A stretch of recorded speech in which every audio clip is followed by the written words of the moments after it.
This is very disturbing. Look, this is very disturbing. That is a human footprint, barefoot. That's a human barefoot footprint. This is not fresh. This is not fresh. That's from when this would have been wet out here.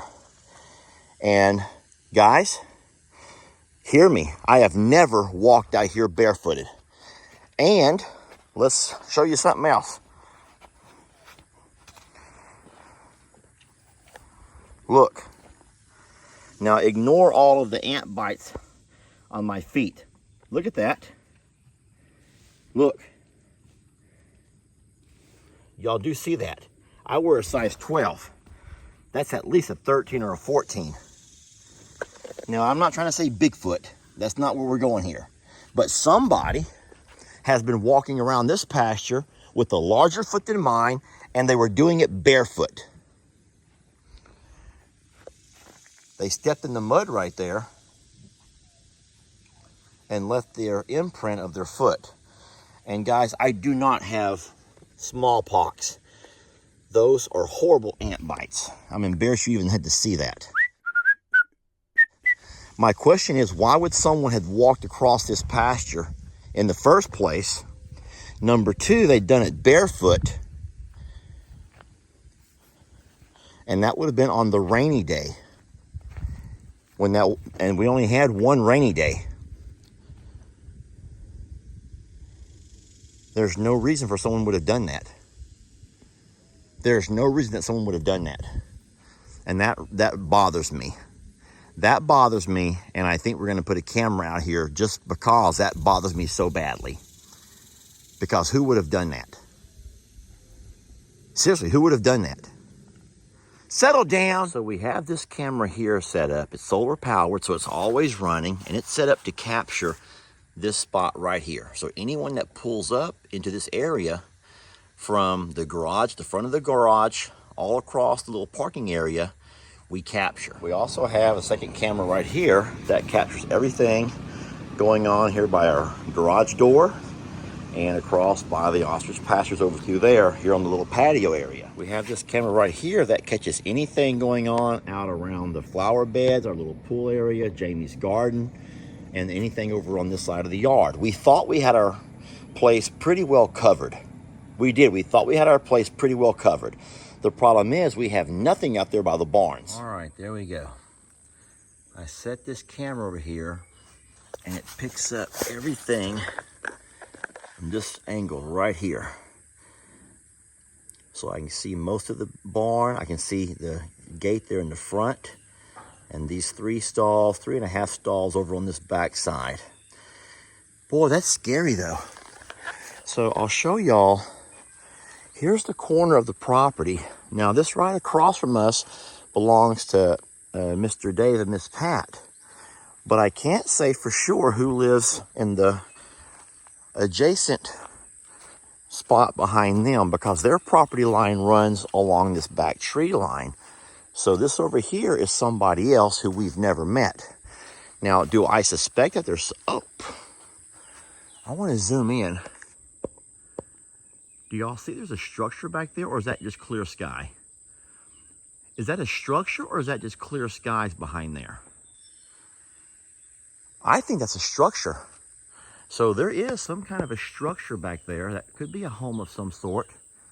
But I just can't imagine for the life of me anyone would be trying to make their way, navigate through all these woods to come over here.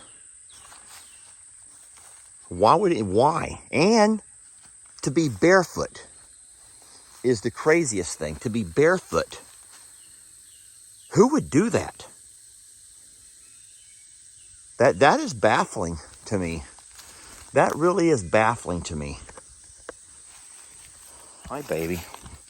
Do you notice anyone walking around here barefoot in the barn area? You're supposed to stop stuff like that, okay? Do your job, love.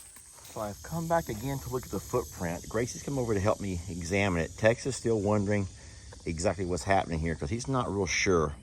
But all of us are troubled. Kitty Cat's trying to do a little examination as well. And we want to make sure we do a thorough investigation here. But what I was noticing is, look at the amount of weight they put on the front of their foot compared to the back. So when you're trying to walk quiet, you always walk on the ball of your foot. This part here, that's the ball instead of the heel. And so there's a lot of weight has been pushed down on the ball of their foot, like so.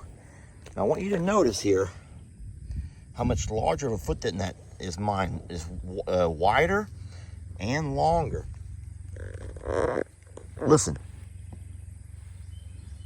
Listen, y'all hear that? Oh my God. Listen.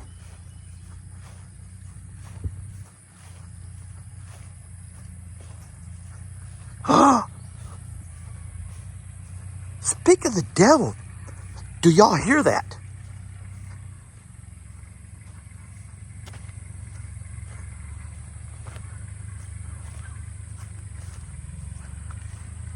There is somebody back there.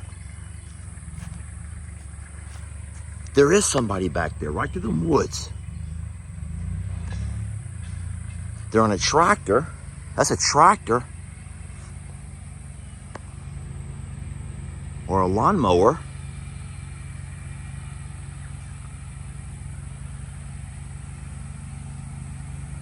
There's a house back there. And they're over there mowing. Now I want to remind you where I'm standing here. This is the corner of the property. Ours continues on back to the river, but we don't know who lives over here. This is Pat and Dave. Up to the road. Our place is over there. And then on the other side of ours is Mr. Pete. That footprint is not Pat and Dave, y'all. It's not Mr. Pete. But there's someone living over here in this corner. Could it be them? And what would they be doing over here? Why would they be over here? I'm going to tell you the story of one time when I had to trespass on someone's property. It wasn't because I was up to any kind of criminal activity, but I'd been flying my drone. They're over there at I'm a Survivor. And I lost the drone in the sun. I couldn't find it. Ended up getting it too far away from my receiver, and I lost my signal to it. And so at that point, the drone couldn't find me, and I couldn't find it. I don't know how far that drone flew before it finally lost its battery and came crashing down to the ground. I drove all around in the vicinity of where I last saw it. And you know, a drone has little flashing lights that you can hopefully see if it's in a tree or something.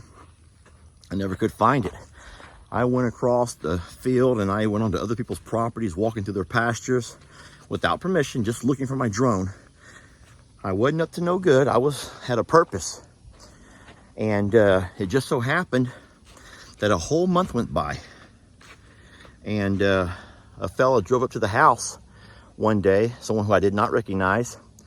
And he goes, "Hey, does this belong to you?" And he was holding my drone. And I says, "Yes." I says, "Where did you find that?" He said, "Out in his cattle pasture." And I said, "How'd you know it was mine?" He took the SD card out of the drone, which is what's recording. And he took it inside the house into his computer, and he saw where the drone had taken off from. He saw the flight that I was recording as I was flying it around. And so he was able to trace back that must have been our property. And so he came and he found me. Now the drone was no good. It had already gotten wet and several times, and it was just no good. But it was neat the way he returned my drone when he found it out in this cattle pasture. And he was darn near a mile down the road. So that was the time in my life that I can recall trespassing on people's property, but with a purpose. Now, why would there be someone out here in our big pasture, out by the pond pasture, out by the cow barn? That's beside me. There's nothing stored out there besides a couple of feeds. All of our gates are mounted. And so this person had to have walked past the cow pasture all the way out towards the pond, which isn't even full yet. So I'm just trying to reenact what that person must have done. Barefoot, they walked past the barn out to the empty pond and then walked back barefoot. They walk through the mud, and it appears as though they have a lot of weight on the front of their feet. We have not seen anything on our cameras around the shop here or around the garage. There's been nothing up and down the driveway. You know, we have cameras at the road. But isn't that bizarre? And kind of spooky and worrisome for your animals. Because why? And then, that's a large man. That's a very large man with a size 13 or 14 foot.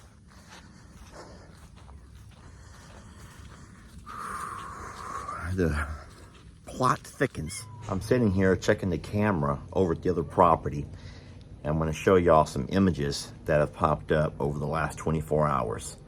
I think you'll find this pretty interesting.